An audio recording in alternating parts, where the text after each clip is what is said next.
শুক্রবার ছিল আগরতলা সরকারি নার্সিং কলেজের দ্বিতীয় প্রতিষ্ঠা দিবস। এই উপলক্ষে মূল অনুষ্ঠানটি আয়োজিত হয় আইজিএম হাসপাতাল কমপ্লেক্সের ফ্লোরেন্স নাইটেঙ্গেল অডিটোরিয়ামে। অনুষ্ঠানে উপস্থিত থাকার কথা ছিল মুখ্যমন্ত্রী ডক্টর মানিক সাহার।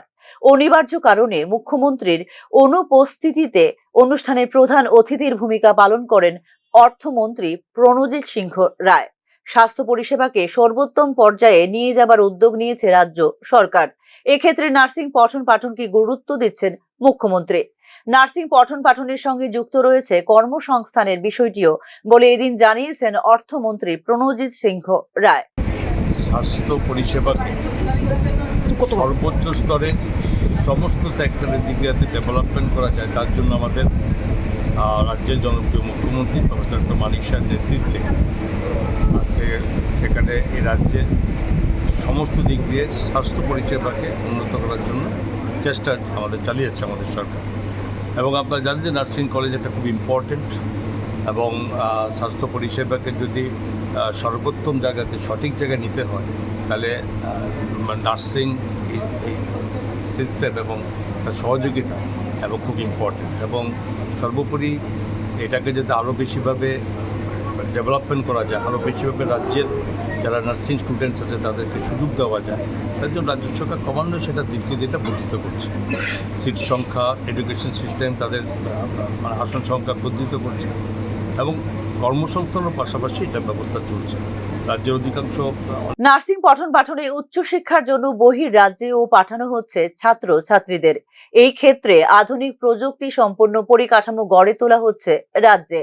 আর এসব কিছুই হচ্ছে মুখ্যমন্ত্রীর সক্রিয় প্রচেষ্টায়, জানিয়েছেন অর্থমন্ত্রী প্রণজিৎ সিংহ রায়। নার্সিং মানে এই সাবজেক্টে পড়াশোনা করতে যায়, এটা বড় সংখ্যা রাজ্যের বাইরেও যেখানে তারা যেতে হয়, সেটাকে কভার আপ করার জন্য রাজ্য সরকারের প্রচেষ্টা চলছে। এবং বর্তমানে রাজ্য সরকারের 6টা নার্সিং কলেজের সঙ্গে সঙ্গে সেখানে আরও বেসরকারিভাবে আরও 11টার মতো যুক্ত হয়েছে। আরও সামনে আমাদের ডিমান্ডে আছে।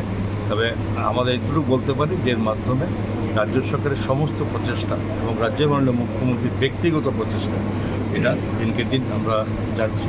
রাজ্যের যেভাবে নার্সিং এডুকেশনের সঙ্গে সমস্ত আধুনিক প্রযুক্তির মাধ্যমে তাদেরকে ব্যবস্থা করা হচ্ছে, এবং আগামী দিনও তাদের কর্মসংস্থানের ব্যবস্থা অলরেডি সরকার হাত দিয়েছে, এবং আগামী দিনও যাতে এই রাজ্যের নার্সিং যারা স্টুডেন্টস তারা যাতে বাইরে না যেতে ব্যবস্থা শুরু। 2023-24 অর্থবর্ষে নার্সিং প্রশিক্ষণ ইনস্টিটিউটকে উন্নীত করা হয়েছিল আগরতলা সরকারি নার্সিং কলেজে। উদয়পুরের 40 আসনের ANM নার্সিং ইনস্টিটিউটকে GNMA উন্নীত করেছে রাজ্য সরকার। অপরদিকে নিয়োগের ক্ষেত্রে 2024 সালে 153 জন নার্সিং কর্মী নিয়োগ করেছিল রাজ্য সরকার।